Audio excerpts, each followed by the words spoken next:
फिर नौवा गांव में एक साथी को फ़ोन किया हूँ, बाइक लेकर आ रहा है। फिर वहाँ सामने देख सकते हैं चाय की दुकान यही है।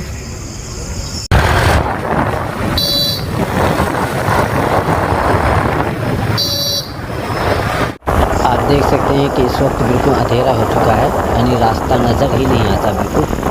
और हम इस वक्त पहुंचने वाले हैं चूटना।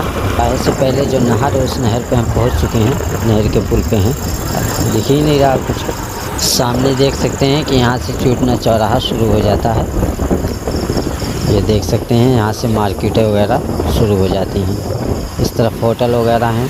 सामने कुत्तों की फ़ौज भी रास्ता पार कर रही है।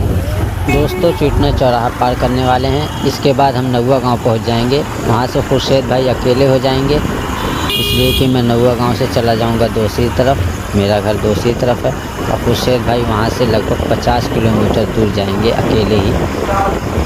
तो उनके लिए दुआ भी करें कि वो अल्लाह ताला उनको आफियत के साथ घर पहुँचाए। तो हम नौवा गांव में पहुंच चुके हैं। अब खुर्शीद भाई यहाँ से निकल रहे हैं घर के लिए और मैं इस तरफ से निकल जाऊंगा घर के लिए। देख सकते हैं कि खुर्शीद भाई निकल गए हैं। अब मैं इस तरफ निकलता हूँ।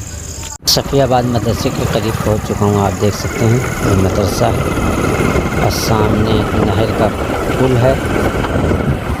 दोस्तों अल्हम्दुलिल्लाह मैं अपने घर पे पहुँच चुका हूँ और लाइट है नहीं गाँव में, इसलिए पूरा अंधेरा है। अब चलो मैं अपने वीडियो को इसी पर ख़त्म करता हूँ। मिलते हैं अगली वीडियो में, तब तक के लिए अस्सलामु अलैकुम व रहमतुल्लाहि व बरकातुहू।